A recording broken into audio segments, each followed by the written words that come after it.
Texas was becoming a southern state in the 1850s. The population of Texas tripled during that decade, with a population of free and enslaved people numbering more than 600,000 people by 1860.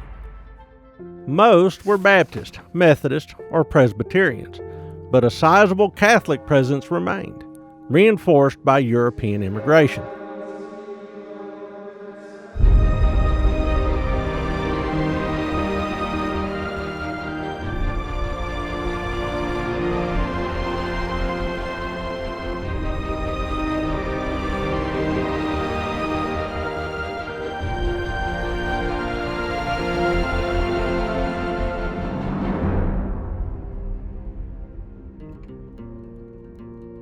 The overwhelming majority of Texans did not own or work with enslaved people. Of the 422,000 free people in Texas, 1 in 4 held enslaved people as part of their estate. Of these, most kept only 3 or 4 on average. Yet, the acquisition of enslaved people and development of farms using enslaved labor was clearly the pathway to generational wealth in Texas. Texans lived in a growing economy heavily beholden to cotton culture. The presence of slavery stifled other economic enterprises in the state as the 1850s progressed. Texas had to import corn and whiskey because production could not meet demand. Capital and credit flowed toward the planters and rarely toward other endeavors.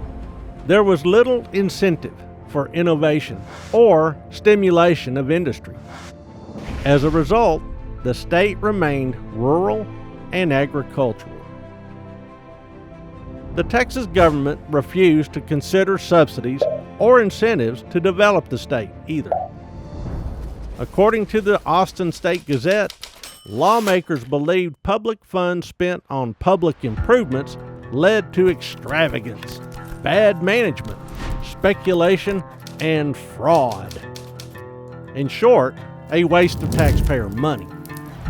Texans were suspicious of using government funds on any enterprises that might be abused for personal gain.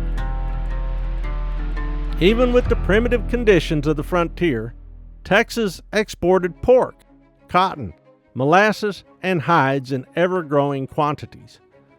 Vessels coming to the state brought loads of grain, lead, iron, flour, soap, hardware, glass, nails, and wine.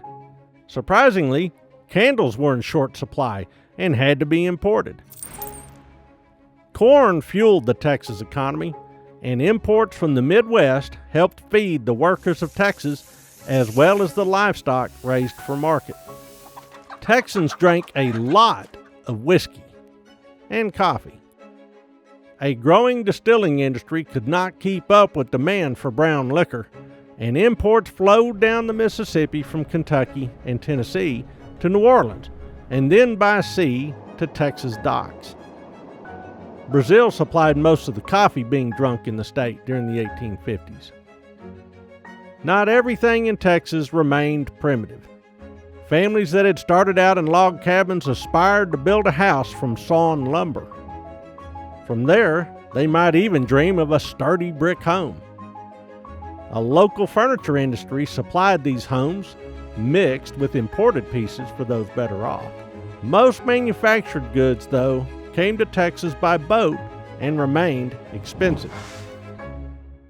Even so, the state economy matured. Places like Brazoria County boomed. In 1853, that region exported nearly $1 million in molasses and cotton. That amounts to $36 million in present-day value. Yet, getting this valuable production to market remained a challenge. To reach its full economic potential, Texas still needed roads, railroads, and ports.